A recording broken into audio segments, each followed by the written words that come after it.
Hi, everybody. Good afternoon. How's your day going? As you can see, it is super sunny today. Still a little nippy though. Friday, well, I played hooky a bit. I walked my city because it was 27 degrees. It was out of control. And of course, I lost my focus on my studies. Well, I didn't. I was out suntanning. Reading, but when it's 27 degrees at this time of year, yeah, you got to get outside and enjoy it. And I did.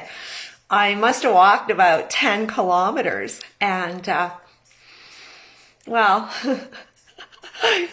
part of my action that day, Friday, I ended up walking. I was kind of bouncing along to my music and saw this kind of overturned cart, and I got up a bit and I stopped and I looked back and double took because it was a guy face planted, literally, and his coat was sort of covering him. So he looked like he was part of the cart, like face planted in the cement on the sidewalk. It was pretty ugly. He wasn't hurt, but I went back and I'm like, hey, are you okay? And he got up and he was very disoriented. And I'm like, are you okay? And well, I'm really dehydrated. So I looked around and I started walking. I said, look, I'll be right back. Just stick here and I'll get you something to eat and drink.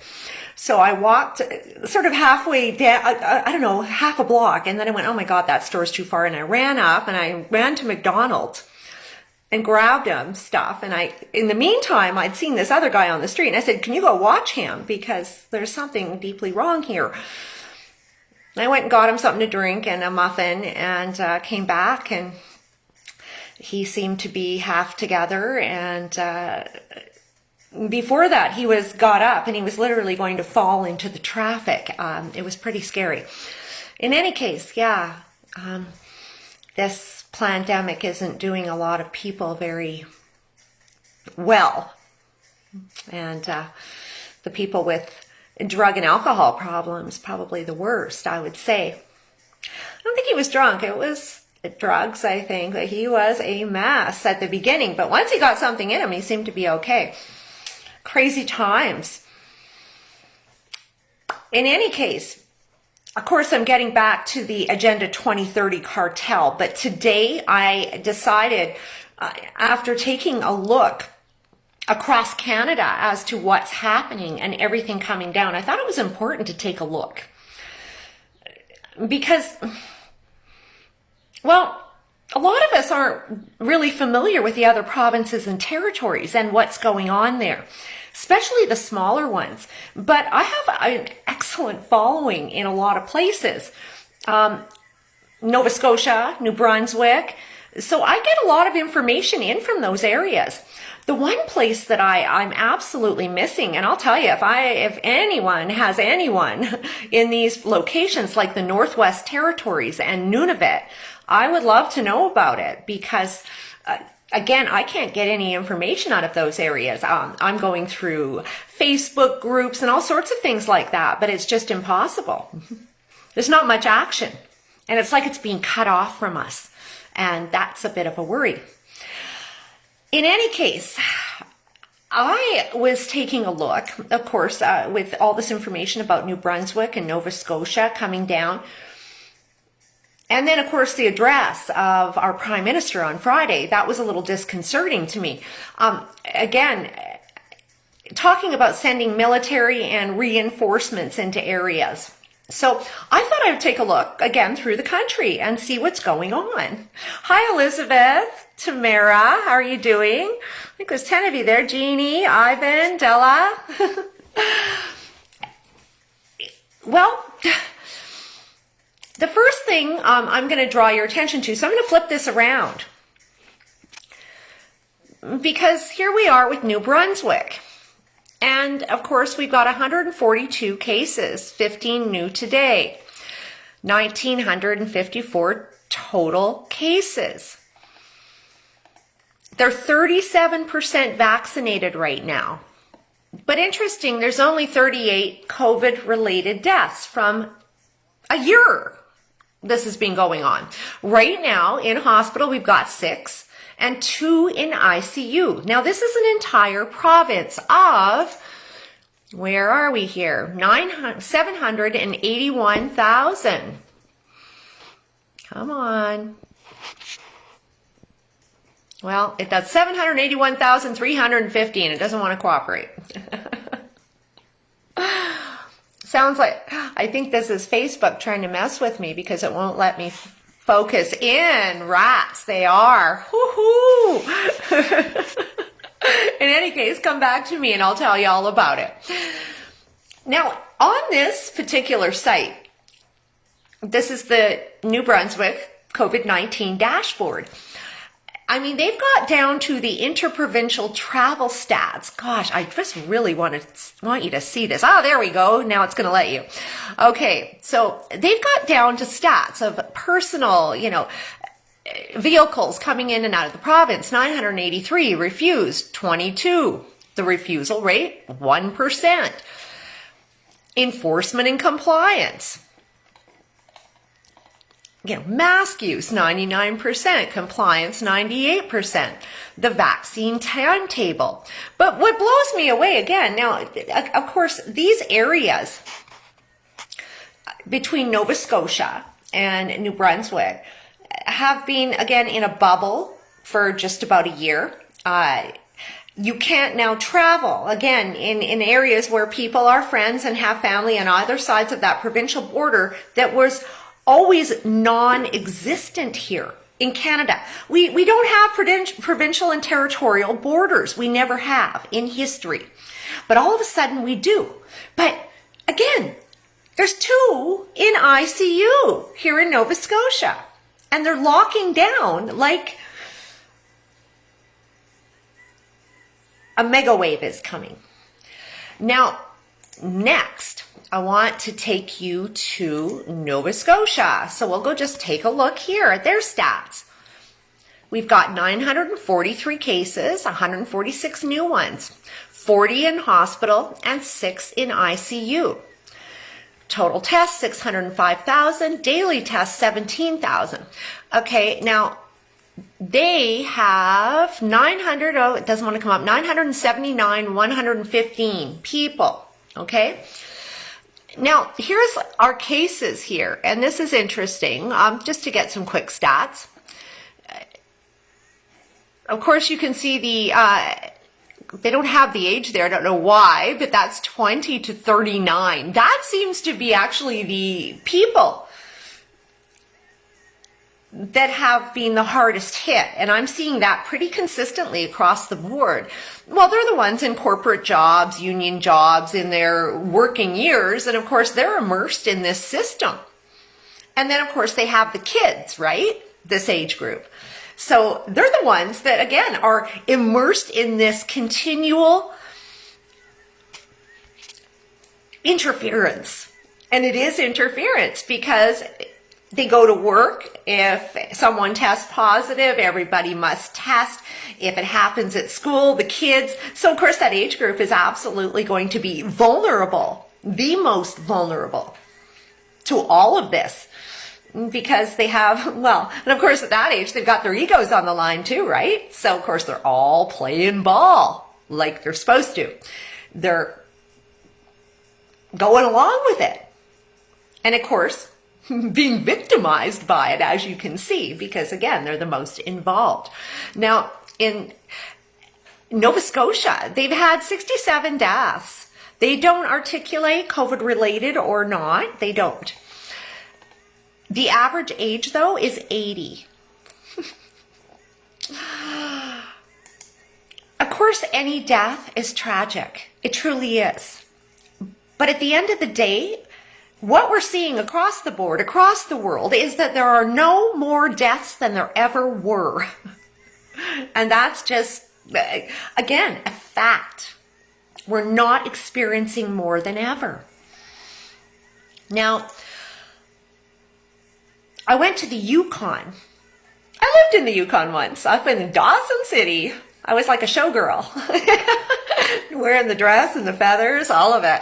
I was 19. It's very cool. Now, the thing is about the Yukon, there isn't any active cases, none.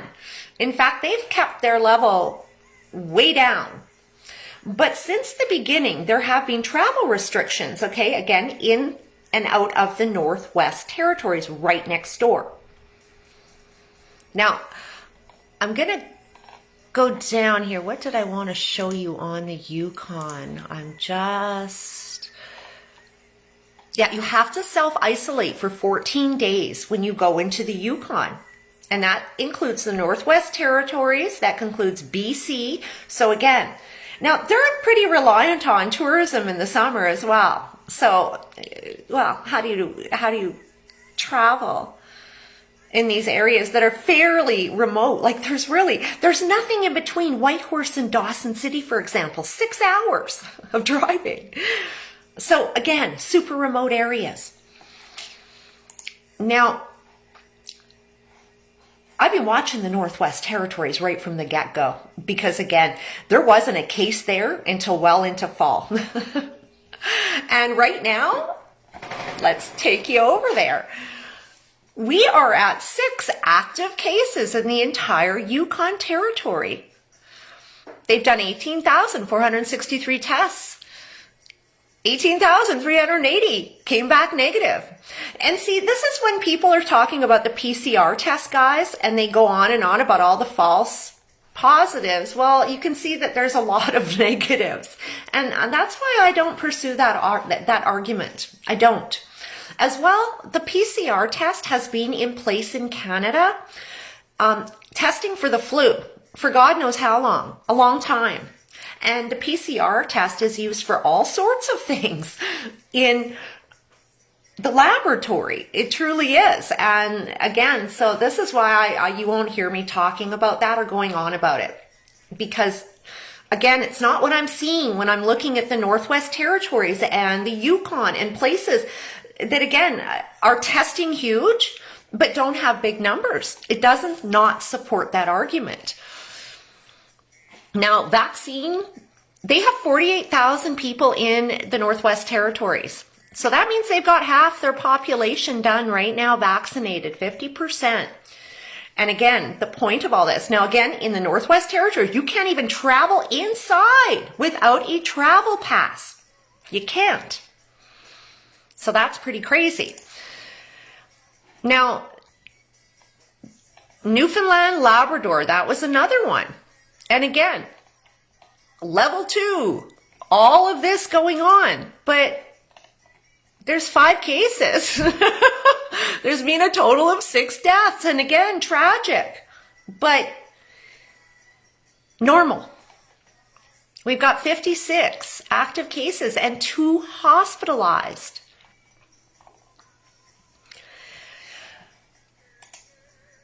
Now, in this, oh, sorry, that was the Yukon. That's right. Okay, yes, this was interesting. Sorry to go back here. Got messed up there. But there are no active cases of COVID-19 in the Yukon. There are no active potential exposure notices. You can book a COVID-19 test appointment online in Whitehorse. So there's only one place to do them, Whitehorse. As of Monday, April 26, 2021, 72% of Yukoners have received their first dose of the COVID-19 vaccine and 63% have received their second dose. You can read the Economic Resilience Plan. It maps out our approach to support people and businesses impacted by COVID-19. Well, quite honestly, do you see a reason why anything's shut down in the Yukon? Or anyone has lost their livelihood? No, it's not supported.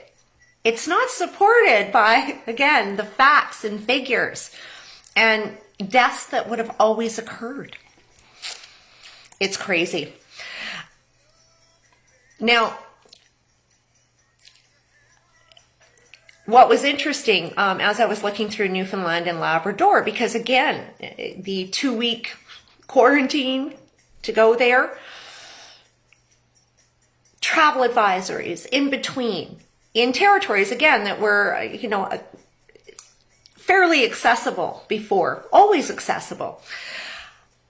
Public advisory, 7 new confirmed cases of COVID-19 plus 11 new confirmed cases on a ship in Conception Bay. Now again, as I'm looking around, I'm going to flip you over to a map of Canada. And I want to take you through this because, well, now if you follow my cursor here, New Brunswick and Nova Scotia, again, limited action, completely locked down, borders closed between, okay? So again, there's only like 1 million people in this, 1.4 million or something in this whole area. This area completely locked down, Newfoundland. Yet Conception Bay over here, this point, there's that ship.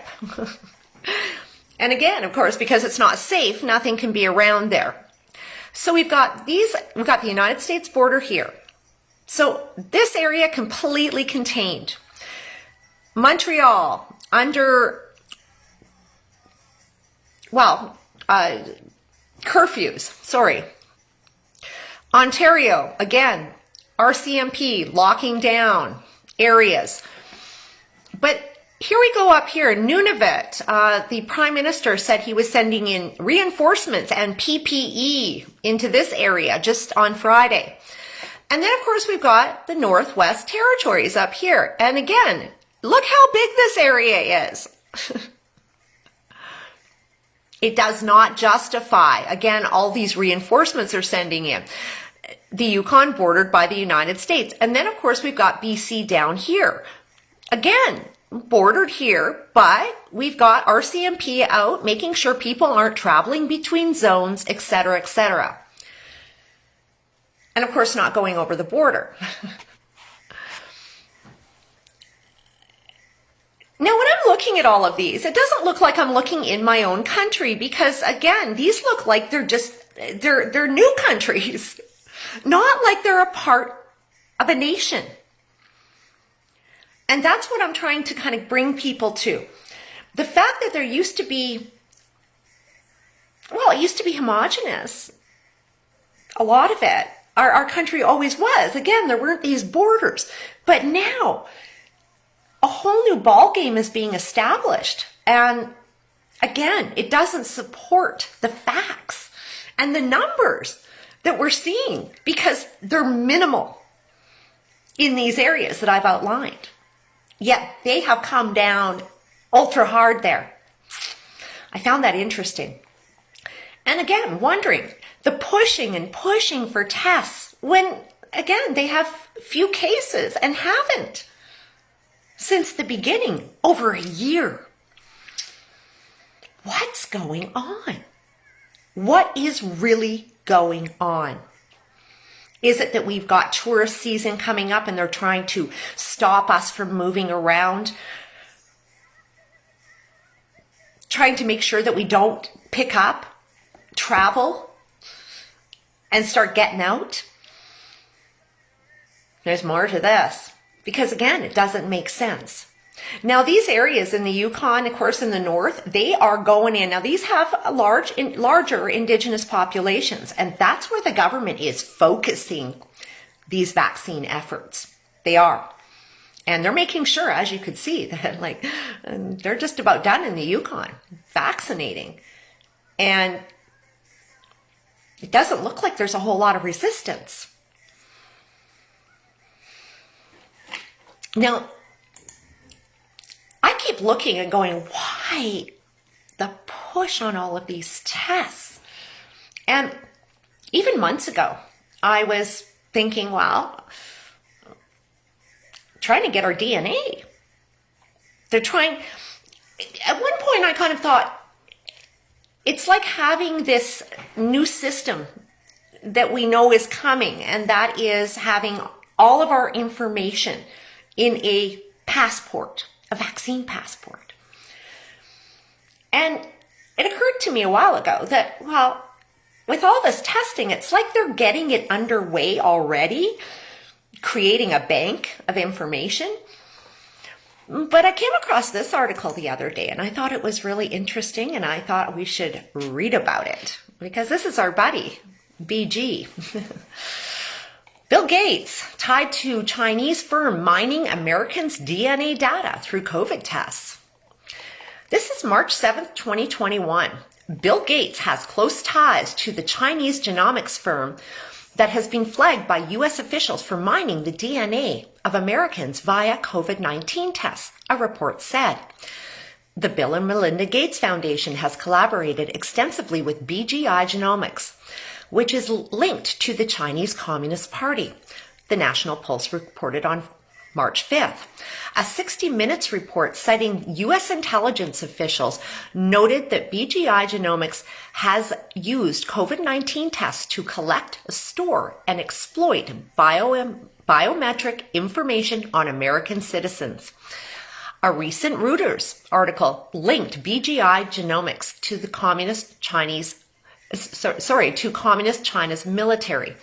While the Obama administration enabled BGI Genomics to gain a foothold in the United States, the Bill and Melinda Gates Foundation played a critical role in BGI's American expansion, the National Pulse report noted. In September of 2012, the Microsoft Founders Foundation signed a memorandum of understanding to form a collaboration on global health and agricultural development, with the goal of achieving common objectives in health and agricultural development. Gates has also founded BGI projects relating to genome sequencing alongside CCP bodies such as the Ministry of Science and Technology and Academy of Agricultural Sciences. In 2016, BGI established a U.S.-based office in Washington, the home state of Microsoft and the Bill and Melinda Gates Foundation, the National Pulse report noted. The 60 Minutes report noted that BGI's ties to Washington state appeared to influence the firm's decision to target the state with its COVID-19 tests, part of the company's plot to mine the data of Americans. Early last March, the state of Washington was the site of the first major coronavirus outbreak in the U.S. As COVID rates and the need for tests were spiking, BGI Group, the world's largest biotech firm, a global giant based in China, approached the state of Washington with an enticing offer. In a strikingly personal letter to the governor, BGI proposed to build and help run state-of-the-art COVID testing labs, the 60 Minutes report said. But officials ultimately turned down the offer at the request of the Trump administration's Office of the National Director of Intelligence, due to BGI's ties with the Chinese government. What do you think of that? I think he's doing this all over the place. And here's the interesting thing. I'm going to read to you. This was September 25th, 2012, PR Newswire. BGI and the Bill and Melinda Gates Foundation signed a memorandum of understanding on collaboration for the global health and agricultural development. Goal to significantly reduce poverty and or improve health outcomes in the developing world. Seattle and Shenzhen, China. BGI, the world's largest genomics organization, announced today that it and the Bill and Melinda Gates Foundation have signed a memorandum of understanding to form a collaboration on global health and agricultural development, with the goal of achieving common objectives in health and agricultural development and meaningful contributing to the achievement of one or more of the Millennium Development Goals. Now, those were the goals that preceded Agenda 2030 goals, okay? This is where it all started, was these Millennium Development Goals that were more targeted to developing nations. The signing ceremony, attended by Dr. Jian Wang, director and co-founder of BGI, Dr. Jun Wang, executive director BGI, and Bill Gates of the Gates Foundation, was conducted yesterday outside Seattle, Washington. Pursuant to the MOU, BGI and the Gates Foundation will collaborate on both a strategic level and a specific project level. Collaboration on specific projects will leverage the Gates Foundation Agriculture and Global Health Program knowledge and networks with BGI's sequencing and genomics capabilities to achieve the goal of significantly reducing poverty and or improving health outcomes in the developing world. Strategic objectives include identifying a program of work and collaboration across global health and agricultural development, and to conduct work together on initial projects with near-term potential to further development in the working relationship between BGI and the Gates Foundation. The agreement supports the prompt and broad dissemination of information from collaboration projects. It also supports broad access to any technology arising from a project. These technologies will be required to be made available at a reasonable cost to the poor. Now, a lot of people don't understand that there has been genetic work in international collaboration on human genome, well, since I believe it was around 1990. I'll get the exact date here. Because both of these, the Bill and Melinda Gates Foundation and BGI, having contributed to the Human Genome Project, as well as sequencing the genomes of many critical plant and animal species and human diseases, including the initial sequencing of the rice genome, as well as our involvement with the Rice 10,000 Genome Project, the 1,000 Plants and Animals Genome Project, the International 1,000 Genomes Project, the 1,000 Rare Diseases Project, the International Cancer Genome Project, Autism Genome 10K, among others. BGI looks forward to partnering with the Bill and Melinda Gates Foundation in this significant collaboration to apply genomics research to the benefit of global human health. Now, the Human Genome Project started, where did it start? Here we are, and I'm just going to read it here. The main goal of the Human Genome Project were first articulated in 1988 by a special committee of the U.S. National Academy of Sciences and later adopted through a detailed series of 5-year plans jointly written with the National Institutes of Health and the Department of Energy. Guess who else does 5-year plans? The communists in China. Yes, they do. In any case, the Human Genome Project was an international collaboration that lasted 13 years. They've been doing this for a while. Now again, when I'm seeing in my own country that all of a sudden my provincial and territorial borders have become like on other countries, because they have. To quarantine between a provincial border is absolutely ridiculous, but this is what's going on. But the no travel, stay at home, wanting us all to be vaccinated in our areas, but also tested and part of this matrix. Is it that they again have been collecting our DNA for this BGI? You see, because in Canada, they don't really care. The Chinese are pretty much welcome in. The CCP, they're good to go with that. A lot of people won't remember that there was a nursing home chain here in Canada. It was about 1.5 years ago. Anbang Insurance out of China bought it. And it even went down in Parliament. And we had Rona Ambrose and the Prime Minister, Trudeau, going at it. And it was actually, well, to me, it looked absolutely contrived. And I actually shared it on Facebook, talking about how contrived it was. It was like it was a matter of process between the two of them in the House, debating it. And then it was basically pushed out of the way. And 3 months later, Anbang Insurance, which is massive and had a lot of holdings, including old age homes in the United States, they went belly up. And guess what? The CCP, the Chinese government, assumed ownership because it was such a critical business to China. So here in Canada, the Chinese government owns 26 nursing homes. They do, mostly in BC, some in Quebec. This is what's going on. Are the Chinese mining our data here with all these tests? And is it, or could it be possible that they're collecting it all in order to come up with a commonality of humanity moving forward, or a more homogenous crowd or population of people? I don't know.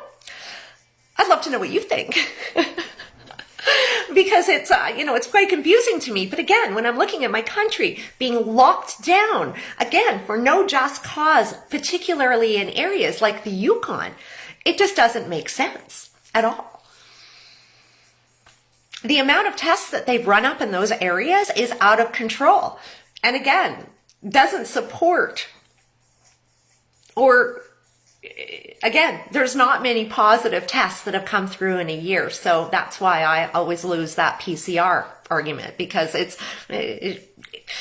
doesn't make sense when you actually look at the facts and figures in these areas like the Yukon, like the Northwest Territories, with the amount of tests that have run and the amount of negatives that have come back. It blows that argument to kingdom come, unfortunately. I'd love to know what you guys think. Nobody's telling me. Oh, there they are. There's all my comments. Oh my gosh. I think the story from India will be a catalyst for more tyranny. That's interesting, because I'm watching WION, India. And we got Sharma Palki. And she's hammering the deaths and all of this going on. But then again, you're not hearing that from the inside. Now, she was going on and on about the vaccinations and how Indians were getting in to get it. But apparently it's only 1% of the population that's been vaccinated in India. Again, they're ramping up the fear there. Sort of like they did in Ecuador at the beginning. I have friends that live in Ecuador and Manta, and in Guayaquil. The media came up with this story that there were so many people dying that people were literally tossing the bodies in the street. And sadly, I have to tell you, I know a woman in Ecuador who has not left her house in over a year. She's so scared. They scared them to death. And they knew they had to, because in Ecuador, 8 months, in the summer, before, in 2019, they actually had measures in Quito because they tried to remove a gas subsidy that was heavily depended on, and the country went wild, and there were measures introduced. So the schools are Satan's little helper here. Oh, they sure are. Absolutely. The schools. I said on my Facebook today, I'm tired of being nice. It was like, look, I see all these parents talking about how they see their kids being abused, but they keep sending them. What are you doing? Why would you do that? You can't do it. If you see that your kids, again, they're teaching them the alternate train of thought to the independent thinker that is pretty much my following, where we like to think for ourselves. We like to research for ourselves. We like common sense, but they're sending them to the prisons. There was one mom on my Facebook today that took a picture, went past her schoolyard, and she had pulled her kids and is homeschooling now, but it looked like a prison, and she took pictures of it, and she was like, thank God I did that.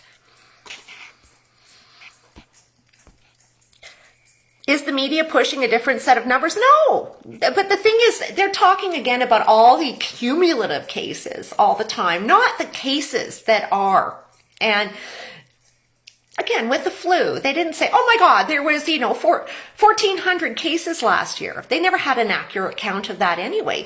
The PCR test was used for the flu. But again, most of us have all grown up, and I honestly don't know anybody who has ever gotten a flu test. Unless, of course, they're in an old age home, and they probably did that there. And that's what those numbers were based on. DNA harvest. I think so too, Elizabeth. Did you see he's getting divorced? Well, yeah, I was going to bring that up. I have it up here. I'll read about that. Bill and Melinda Gates, yes, are getting a divorce. Came out today. After a great deal of thought and a lot of work on our relationship, we have made the decision to end our marriage. Over the last 27 years, we have raised 3 incredible children and built a foundation that works all over the world to enable all people to lead healthy, productive lives. We continue to share the belief that mission, and will continue our work together at the foundation. But we are no longer believe we can grow together as a couple in this next phase of our lives. We ask for space and privacy for our family as we begin to navigate this new life. Yes, breaking up. They sure are. Hey, Rena, how you doing? Safu? Bianca, Gary. I think they're trying to isolate a specific type of humans. We are a threat. Oh, I believe it. I'm reading quite a bit into that because they can. This is about modifying humanity. It truly is. And the independent thinker isn't part of the new package. We're not. And again, we can see in our own environments, with our families. I mean, every day I come across people that are, well, watching their nearest and dearest go get and feeling so terrible about it. There's nothing you can do. This is their path. But it's hurting a lot of people deeply. I had one friend yesterday that said, her mom had decided she was going to do it. And, she was, she says, well, I guess I'm going to take her and deal with it. And I was like, why are you doing that? You're supporting it. Don't support it. That's how you do not support. Sorry. If you don't believe in it, that's where it ends. China discovered children with rare abilities in the 80s. They isolated them instead of letting them thrive. Indigo children. Funny enough, I learned about indigo children when I lived in Quito, Ecuador. I had this Spanish instructor. I had one-on-one every day. And we would watch YouTube. And she'd put me on to things that she knew would interest me. And of course, indigo children is actually pretty big in Latin America, which I never understood in the past. That was, like 11 years ago. But interesting. Absolutely. There's some people that are more in touch with others. And I think that indigo children phenomenon really started in the 80s. But there were indigo children before that too. The early bloomers. I think I'm one of them. Or I like to think. Whoops, let's go here. We had 5,000 due from clubs. Jennifer, it's crazy how the people don't even realize the doublespeak that comes out of their mouth. When the school's being shut down, they complain, oh my God, who's going to watch my kid?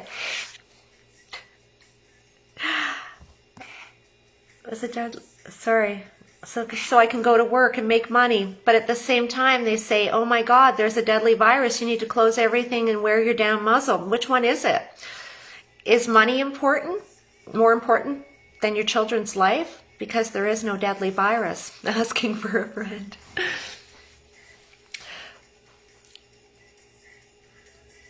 I never had kids for a reason.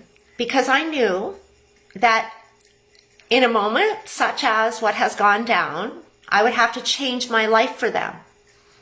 Because I would never allow them to go to school like that. I wouldn't. I can tell you something. I know what this is about. A lot of this is it's a conformity to a new way of being. But what's happening to people here as they lose their jobs, their livelihood, when all their plans are shattered, what's happening is they're breaking your ego. And that's exactly what it's all about. It is. It's shattering it. To kingdom come. I went through that. 10 years ago. Well, it took more than that. It took like 5 years to go through the whole process. The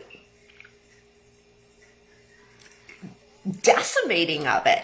And because you can't build the new on the old, you need to shatter it, destroy it. And they're doing it. And instead of this being a natural process for people, it's an induced process. Normally in life we find our way because of these life events that take us down different paths. But now they're pushing us to the path they want so that they can control it. Not to sound crazy, but people are reminding me of the Borg in Star Trek. Absolutely. It's what happens when your soul is extracted. Again, the GMO food deadened people inside, their guts, their intuition, all of that. It has. I've watched it for 20 years. And again, when I started No Masks Ask, and the cyborgs came out of nowhere, and that was the kids, the 17, 18. I even had 12, 13-year-olds. The messaging I received on my Instagram was nothing short of disgusting. I had a 12-year-old daughter of a friend sending me hate. And her mom, thought it was okay for her daughter to express herself. This is where we're at. Truly. Very sad. But again, I looked at all of that and went, well, I guess she's not on my friend list anymore. I think a lot of people, this is the hardest part, is, moving on and moving forward and surrounding yourself with people that help you grow. A lot of people have been stagnant all these years, and again, they haven't talked about all of these issues, but they're here and they're formidable.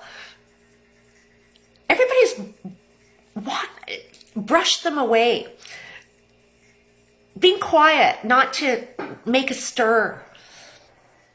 But all of that political correctness has now, you can see how it served us not very well, because, I think a lot of people have not so genuine relationships or have learned who people really are through this. It's part of the growth process. I think, honestly, like I say, I think some people think I'm cold when I say this, but relationships are a reason and a season. They are. And some seasons last forever. And some are there just to kick you in the ass and get you to move, to grow. They're not all good. And they're not meant to be. Because again, you can't grow. If you're all comfortable, you don't grow. And the government right now wants to break us down so that we grow their way. My son is almost 15 and he thinks I'm nuts. I'm not sure how to reach him. Well, of course, in school right now, they're being indoctrinated that, they're all about science. Except, science is never settled. It's always evolving. That's what it's all about. And what they're teaching these poor kids is that, again, if you're a bully, you get your way. The discussion has been eliminated. I think that, I have a friend who has a 15-year-old and 13. And it was difficult at the beginning because the minute they got in school, they were indoctrinating them about the vaccine, and being pushy. And of course, she was anti-mask. Doesn't want to wear a mask. Not interested in dealing with public health. Not interested in the imposition of public health on the kids in school or her in her life. But the kids pushed back because, again, they were being separated into cohort groups. And I can tell you here in Regina, the teachers have made sure that people that don't believe in the mask look as bad as possible. They've gone out of their way in school, and that type of behavior, like, they know what parents are against the mask. And I think it's actually quite abusive what's gone on, because the teachers are going on in school and these poor kids are being ostracized because everybody knows what their parents are about. It's sad. It's very sad. But funny enough, her kids are coming to her side now. They are, because they've been through a couple of quarantines. They've had a few dealings with public health. And now they understand that mom has always had their back. Always. So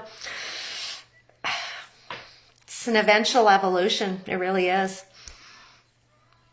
My niece is 13. She gets so mad at me about the mask. Yeah.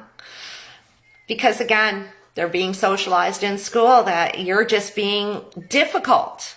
And that's what I got. The fact is that I'm asthmatic and I am not putting on a muzzle. I'll do the not a mask. That's why I created it, because there's room to breathe. But screw them. I'm not putting on the muzzle.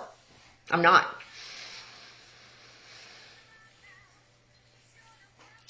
They're being taught that we're just being difficult, entitled. I can't tell you how many times I was called entitled, and I'm like, what are you talking about? Like, entitled since when? They knew nothing about me, but they knew everything. And again, it was white, entitled. It's funny because in my town, some people don't even consider me white. It's hilarious. It is absolutely heartbreaking, Elizabeth. It truly is. They have absolutely broken the spirit of rebellion. Well, exactly. And that was the whole intention. It was. Again, during fascist times, Nazi Germany, it was the ground shifting, the rules changing all the time. And that's what they're doing continually. It's the boom, boom, boom, boom, boom. No sleep, no rest for the wicked. International, everywhere you turn, it is COVID. And after a while, our brains become absolutely cluttered with way too much information. But again, we're not looking at our neighbors. And it's amazing how we're not seeing the point of what's going on. And I think that there's more going on. Then again, it's like our provinces and territories are turning into new countries. We, especially in the middle here, now, it hasn't happened here yet between Saskatchewan and Manitoba yet, or Manitoba and Ontario, because those areas are quite remote. I mean, really, on our border areas, we really don't have a lot of people. So if they start doing it here, then we know there's something, again, way up. Or are they trying to contain all of these vaccinated people in one spot, controlling their communications? Because they are. Like I say, I've looked for info from the Northwest Territories. I've dug into groups, and there's a divide. So if anybody, again, anyone up there, I would love to have an insight on that. Yes, he said I'm being difficult. Well, that's because he's being told at school you're being difficult. These kids, what I learned on my Instagram experience was that they don't understand what they're talking about at all. It's parroting. I've received all sorts of lesson plans from parents concerned about what their children are learning. And what I see in their lessons is just parrotville. They're not thinking for themselves. They are not being taught this. They are reading and repeating. Reading, repeating. That's all they're doing. So again, if you're a freedom-fighting parent, why in the hell are you sending your kids to that? I mean, do you want them to come back and get you? Like, really? No. I know we've been brought up to believe that education is our right and our kids' right and all of that, but, you know, as a parent, you supersede all of it. And again, I know these teachers have taught all you that you're not smart enough to teach your own kids. Well, I'm sorry. Do you think they are? Do you want those kids to be part of that matrix? I don't think so. I think any parent that's teaching independence right now and resiliency is going to have a successful kid at this time. They are. The ones that are getting their kids to toe the line, that continue to involve them in the matrix, are teaching them to be compliant little soldiers. They are. And, well, that's just sad. I think so. Wash, rinse, and repeat culture, and that's it. That's what they want. You see, when you think you're a problem, and again, as this AI emerges, right, they don't want us, again, thinking, because see, we ask for answers and we ask why, and the AI is not going to give us that. It's not. We're going to hit walls all the time, kind of like when I'm in Latin America. Like, you'll ask something and they'll just like ignore you. You're like, okay, this is what's going on here. So they've been training everybody to be texting your opinion or doing this or making you think that you're engaging, but you're not. There's no engagement. It's pathetic. It's tiny. It's not making a dent. It was funny because at the beginning of the freedom movement, I thought that, if people were going to send letters, we needed to send them to all one spot so that we could go dump them at the door in a pile or drop them off the back of a truck because we needed something physical. Because all of this, it's meaningless. Where does it go? You get a form letter back. Nobody's ever read it. It's machine read. It's going nowhere. The kids are being weaponized, Sheila. Absolutely correcto. They are. Oh, they were weaponized in my Instagram experience. I can tell you that. I've never experienced anything like that. I get along with kids. I'm cool. Always have been. But no, they were told, they were armed with a narrative, and they came in like bats out of hell. And again, flinging so much hate. And they had no concept of the hate. They didn't understand. They were correct. They were right. That's all they saw. But again, they had a narrative about me, and that I was an entitled, white, middle-aged, got everything else right except for the entitled. Carrie, my kids' teachers make fun of anti-maskers talking about the naked dancing guys and how unbalanced we are. Yes, Carrie, I was just talking about you a while back. Thanks for piping in. Absolutely. And I've dealt with you all this time hearing this, and it was tough for you because they've known their mom their whole entire lives. This woman who has fought battles for them over and over again. But all of a sudden, when school started and she started dealing with fighting against the mask, she became an enemy to with her kids.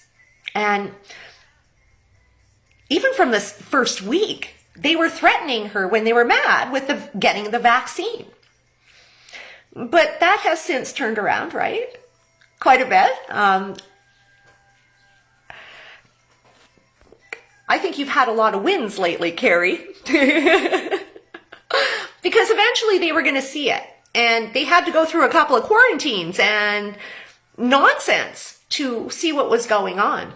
And they just needed more time for all the information to simmer and for them to remember who their champion was. And that's mom. I know it was tough. Through that time, I was like, oh, this is why I never had kids. It's the same with petition surveys, opinion gathering, for sure. Kids are mean. Yes, they are. They can be. They can be. I remember even high school, I hated every minute of it, I can tell you. Yep, my kids are like, Mom, how can you go to these rallies? I said, I stopped going because of these jokers.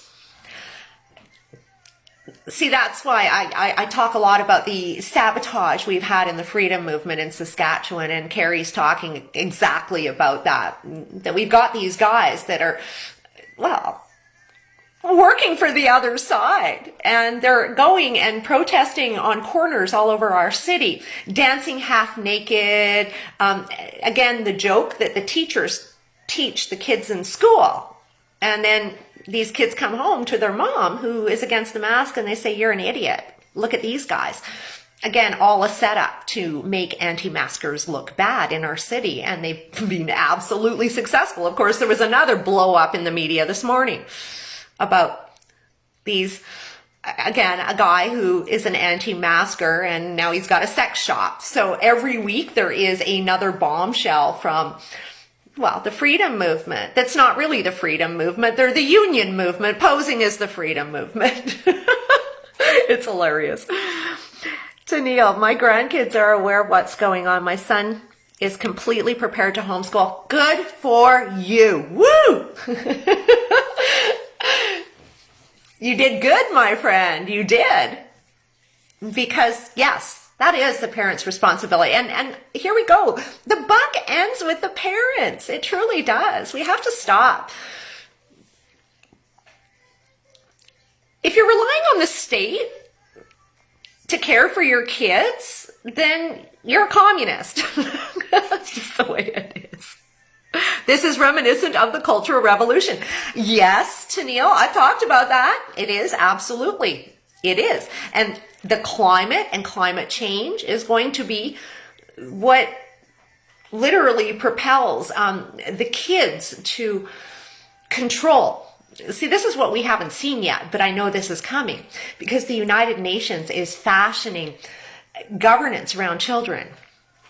And just like Mao's Cultural Revolution, where kids, well, hated their parents, number one, but they even went back and murdered them and threw them in jail and all sorts of stuff. That's what I saw in September until November, December on Instagram with these kids coming at me, the hate. And it was shocking because, I mean, these are all kids in university. They didn't look or seem to be wanting for much, but there was a whole lot of hate towards us. And again, I have been involved in environmental, again, with hemp foods, organics, my magazine, first FSC certified magazine in the country ever. All about the environment. These kids were coming at me like I was a scourge on the environment, yet I had been an educator of it. At that point, for 20 years of my life, 10 years professionally, more than full time. It's discounting all the people that had built these movements because, again, all of this environmentalism, all of it, the UN version is excluding the real movement, the movement that began it all. Truly. Kind of like the marijuana business, what they did with Mark Emery, right? Mark, went to jail in the States. And that's not funny. It was really pretty sad. He pushed the envelope on marijuana for years and years, protests, selling seeds, getting busted. And then they legalize it and basically cast them aside. And that's pretty much what goes on. Sad that people will so easily give away their freedom for what they perceive as safety. Fear creates confusion and delusion. It does.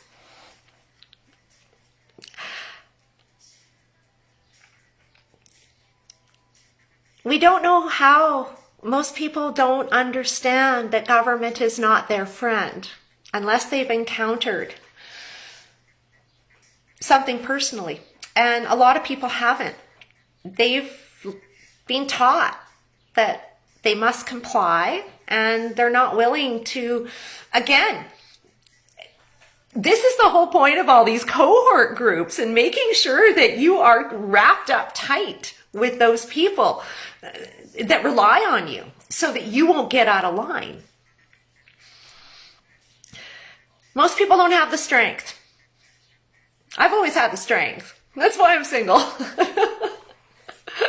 I wouldn't have tolerated it now. I wouldn't have. Again, that's why I made decisions my way. But I know a lot of moms my age that have adult kids and some that have grandkids now that they're not allowed to see unless they get the V.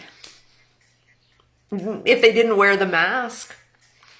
And it's like, what?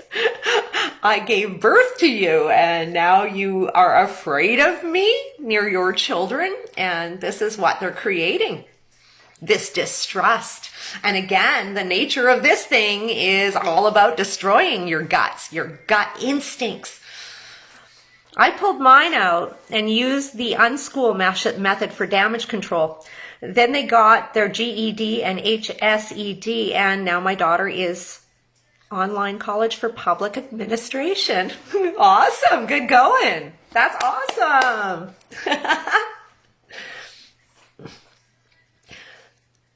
I think making a move like pulling them from school shows them that you have conviction. And I know a lot of them want to be near their friends. But would you allow them to be near their friends if they were jumping off the highest bridge into the ocean? Probably not. So it's the same thing. Just because it's being accepted by many in school and many parents who think that their paycheck is more important than their kids' health, well then, what can you do with that? You have to do what's right for you and your priorities, straight up. Again, I've never been one of those people to follow everybody into the abyss. I won't do it. I think for myself. And I think most of the people that hang out on my feed, they're all the same. They're pretty much the same way. I got rid of most anybody else long ago. That was the chemtrails. Definitely culled those people out. And it was necessary. Because by the time the pandemic hit, all those negative nillies were out of my life. They were. There were a few hanging around, and it was like whack, whack, whack, bye-bye. Forward moving. And no one who's ever going to tell me that I'm wrong about what I know to be true. No way. And I don't need to debate my position with someone who thinks that I should get it. It's none of their damn business. I don't have to discuss it with them, and I won't. I won't subject myself to it. And I suggest people stop defending themselves and just say no and walk away. Again, we need to save our energy for the people around you that need your support. The believers in free will and independence. And people that know that this is a farce. It's going to be us that connect in the future. Because, well, I fear a lot of their souls will be absolutely disconnected if they weren't to start. And come on, how many people are walking around with a disconnected soul these days? They are. I told my kids they better find girlfriends who are not afraid, because if their girlfriend will hear from me loud if they are going to force no contact with me and my boys and my grandchildren. Good for you, Carrie. Yes. They're learning from you. And, well, I think your boys know what side their bread is best buttered on. They'd be crazy to throw you away. But again, these are the determining things that are going to teach your kids about who to choose for a partner. Because again, these beliefs, we've never had to express our beliefs on this frontier before. We've never had to do it. We've never been required, but we are. Absolutely now. We're being called upon to stand strong with what we believe and who we are. And just because They want to line up like good little soldiers. Have at her. It's their karma to bear. We need to save our energy and focus on each other and supporting. It's a lot of people lost in relationships that are opposed right now, and those people need our support. Need to know we're here for them. I think most parents blindly trust the government. Absolutely they do. Totally. When I lived in Latin America, that's where I learned that people didn't really trust the government because we grew up with it here. To trust. No reason not to trust. This is the first time for so many that they could clearly say, I do not trust them. And I can clearly say I don't. Again, when I see numbers like that around Canada and in our tiny, these massive territories with the tiniest amount of people, no cases, yet locked down like they're different countries now. We've never had that. There's not been once. Never. More people need to stand firm in their convictions. Of course, first they need to develop those convictions. Lots of solace. Yes, that's what again, people just going through life with no moral compass. They've worked really hard at destroying it. They have. It's interesting because, I've dated some younger guys, and it's amazing how they really have been socialized to accept crumbs. In my day, there's no accepting crumbs. No. But wow. And just to be part of a group or to be part of to fit into their little picture of themselves that is usually, smaller than who they are or what I see in them. I just go, wow, okay. Life is a matter of process. If I heard from one more person, that's what you do. They follow the line. It's interesting. Very interesting. Gary, government should be serving the needs of the people, but instead they manipulate the masses to gain compliance with their agendas. Yes, they should serve the needs of the people. And I saw that firsthand when the measures first came down a year ago. The needs of the people, the homeless, I heard that they had just been left for dead. And so I went downtown to find out. And yes, I found out they'd been left for dead. In fact, I was the first person to reach out to them to tell them that there was a pandemic.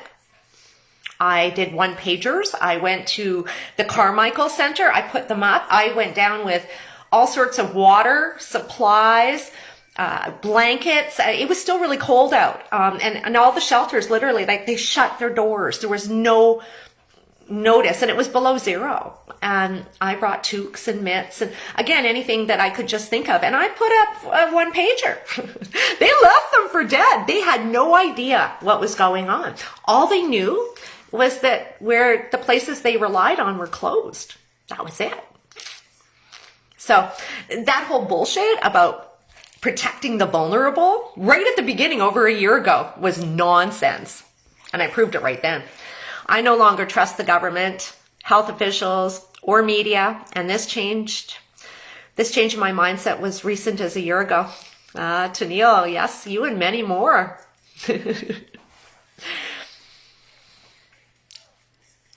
I think we've seen a lot more people come our way. At the beginning, everybody was complying, and the media was very, very controlled. And again, nobody knew what it was. But as the months rolled on, and again, it only took, in March of last year, it was when I went into the ER at the hospital. I was at the doctor's office, I was watching the goings on, and I was reporting on it. But when I went to that hospital that day, and it was empty, there was 2 people, and I got chased out. It was pretty scary. It was. I had to haul ass. Seriously, I had to run because they had security after me. More than one guy. So I knew right then, oh my God, what is going down? We've got NWO security, like security on 50. And again, in my city, we just don't have that energy going on here. And it was profound and prolific to me.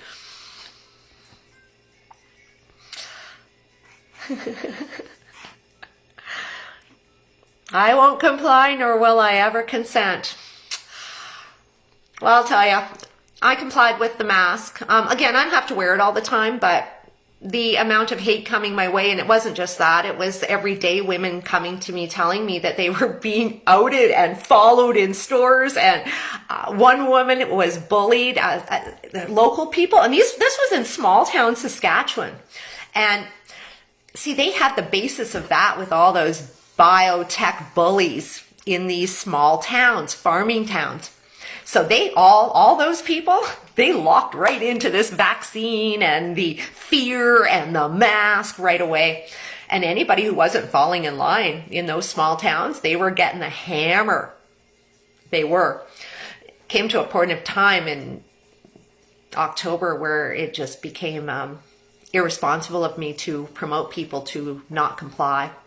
Again, I'm not promoting to comply, but to tell a woman to walk in a store with her bare face. No. I thought I should be honest with what was really going on and the reports I was getting. And when I came out with not a mask, they're all anti-maskers. That's my clientele, still is. People that want to breathe, they're okay with it. They're not okay with it. They don't want to wear it. But at the end of the day, it's better than the muzzle. And yeah, steamroller. And okay. And then today, what do we have? We had Patty Hajou talking about the vaccine passport. See, again, all of this conjecture and the conversation that the media is putting forth is all nonsense because it's all a plan. And it's just a rollout, what's going on right now. This is an absolute rollout of media. Just every day, another level. But they're saying by summertime, you will need a vaccine passport to travel. So it's coming down.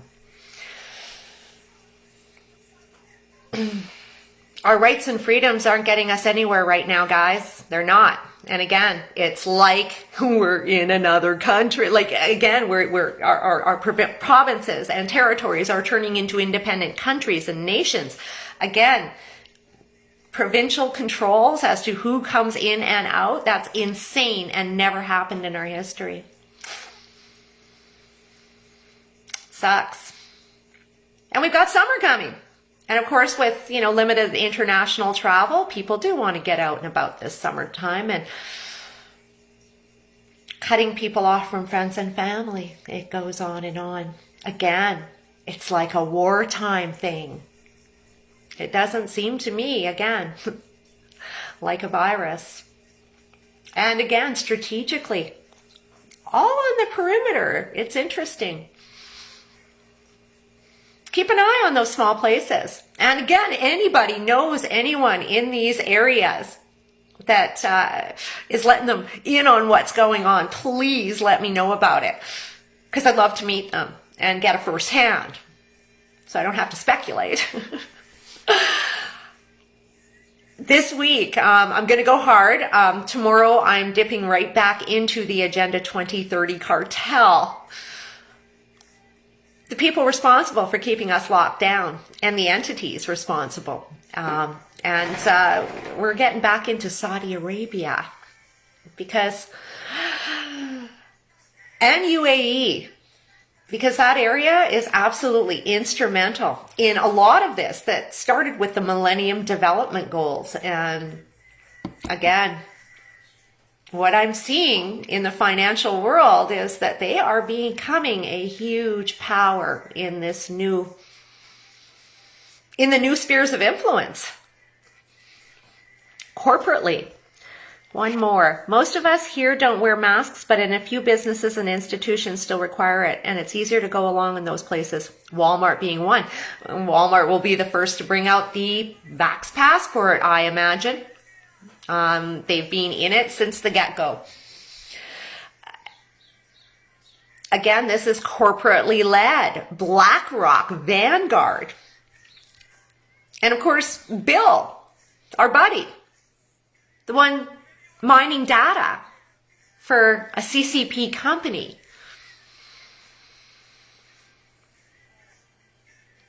What are they doing with all this data? Interestingly enough, too, there's a border group for Canada-US border, and somebody sent me a test from there, and it was a Chinese test coming into Canada. So are they doing that with our DNA? What are they doing with our DNA? I think it's a lot more than diagnosing COVID. Way more. In any case, let's keep our ears to the ground, and thank you everybody for joining me. It was a good one, and we'll talk again tomorrow about the Agenda 2030 cartel. Have a great night.